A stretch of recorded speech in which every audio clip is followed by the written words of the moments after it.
So, hi. Welcome. Thank you for allowing me to speak and not all walking out straight away. My name's Owen. I'm the founder of Owen Jones Design, which is a design studio in Plymouth. I draw on 4 years of training at university, 7 years employment in agencies, and then 5.5 years of running my own business and freelancing to offer services to clients, which I aim to delight those clients and their customers, to add value to them and to solve business problems ultimately. So I'm a graphic designer, and that's what I believe a graphic designer does. Often we don't talk about that sort of detail, but given what I'm talking about today, I thought it'd be good to do that. Decommoditising design. All words are made up until someone makes them official. I was told that by a wise man with a very curly moustache this evening. Decommoditising may or may not be in the dictionary, doesn't matter, you can sort of tell where I'm going with it. Design, I'm a designer, I'm speaking from my own experience, but I'm aware that this is Digital Plymouth, this isn't Design Plymouth. You may be sitting there thinking, well, it doesn't really apply to me. Substitute your role into that word whenever I mention it, and you'll probably find that your role needs decommoditising as well, as we go through that. So, here is some rice. Here is some coal. Here is some milk. These are commodities. Okay, can I have a volunteer? Don't all rush at once, but someone do. Thank you. Thank you. A round of applause, please.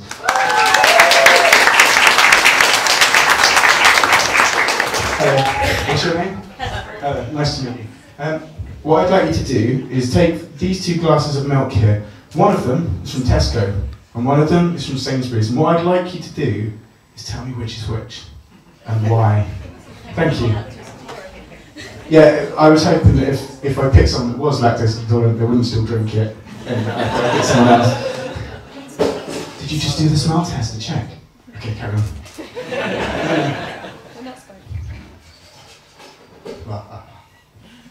It's full fat milk.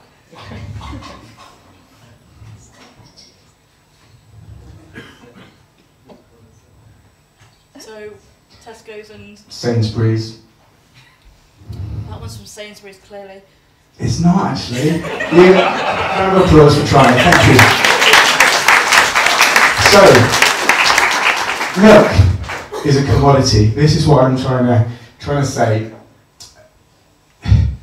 A commodity, according to Wikipedia, is something where there's no quality difference across the market. You can't tell the quality or the difference.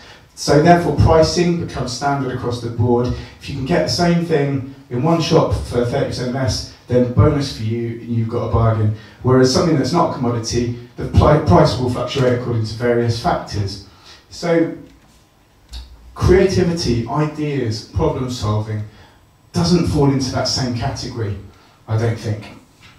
Is design a commodity? Well, according to that, I don't think it is. So there are so many factors about a design process that will decommoditise it.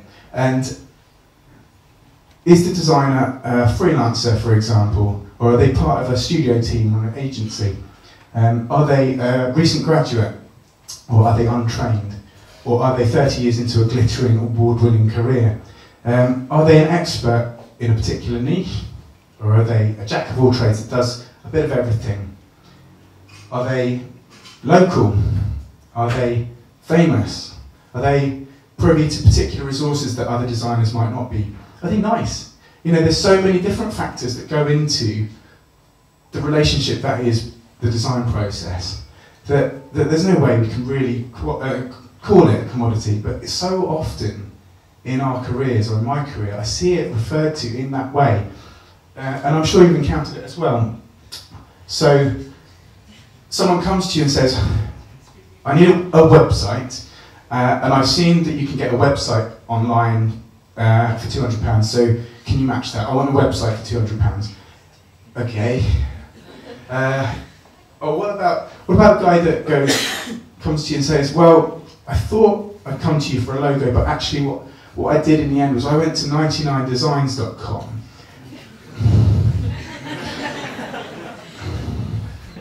And you've heard of it then.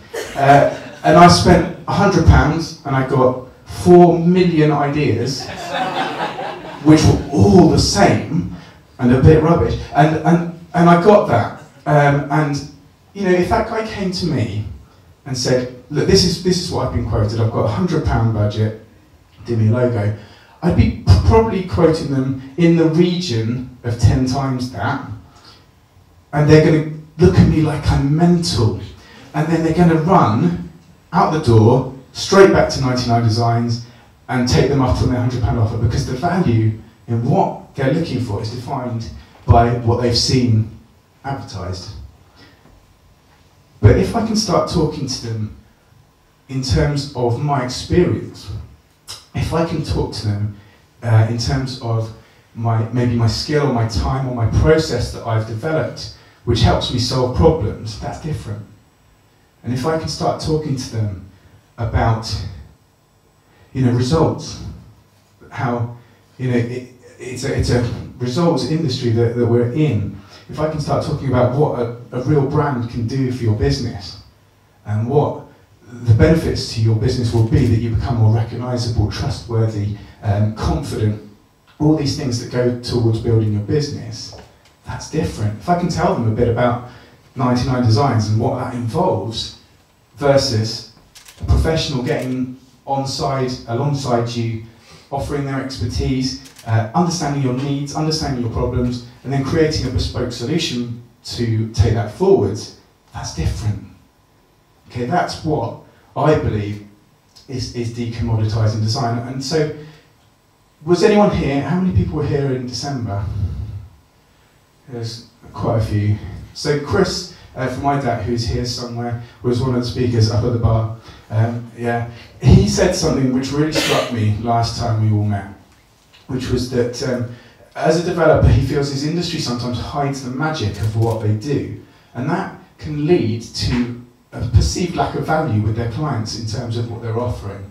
And that can lead to micromanaging projects or quibbling over prices to a ridiculous extreme, silly amends, silly taking control when actually they need to let a professional do that because they don't understand. If we can actually talk in terms of decommoditising what we do, then clients become more aware of the possibilities and they become more excited and more involved in that process. And they also, you might be able to cross-sell, upsell, because they're more interested in what the benefits are. Okay, so that's what I mean by decommoditising design, just building bridges and demystifying things. And it's not just in the direct conversations we have with clients, it's in the way we position ourselves, the way we price our services. Do we price in terms of value, or do we price our services in terms of price matching or hourly rates or this or that? You know, how do we set ourselves up as a business ourselves? And I think all of it contributes to decommoditising what we do. So I think we need to stand up for our industries. I think whether you're a designer, whether you're a coder, whatever you do in this room, you need to stand up for your industry, because we need to show the business community in Plymouth and further afield that actually there is talent here, there's skill here, and it's not going cheap, it's good quality, it's driven by value. And we can feel quite cut off from maybe from London or from other parts of the country because Plymouth. But the internet, yeah, that we're competing across the whole world. So we've got that problem that we're competing against the internet, but also the internet can be our friend as well. We need to show people that talent and that skill is here. So how do we do that?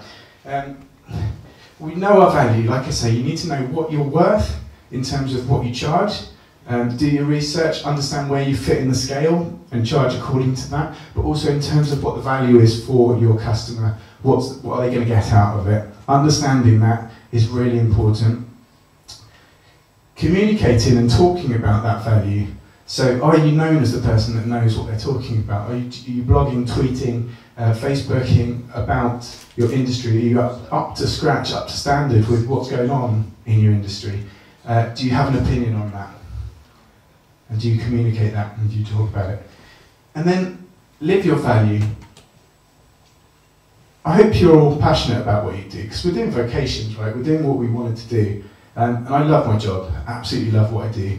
And I think the more we love our job and the more it kind of permeates into ourselves, the more it shows the value of what we're offering. So stay on top of your game, keep learning, keep authentic, have integrity, raise the bar, stand up for your industry, because I think your industry really relies on that.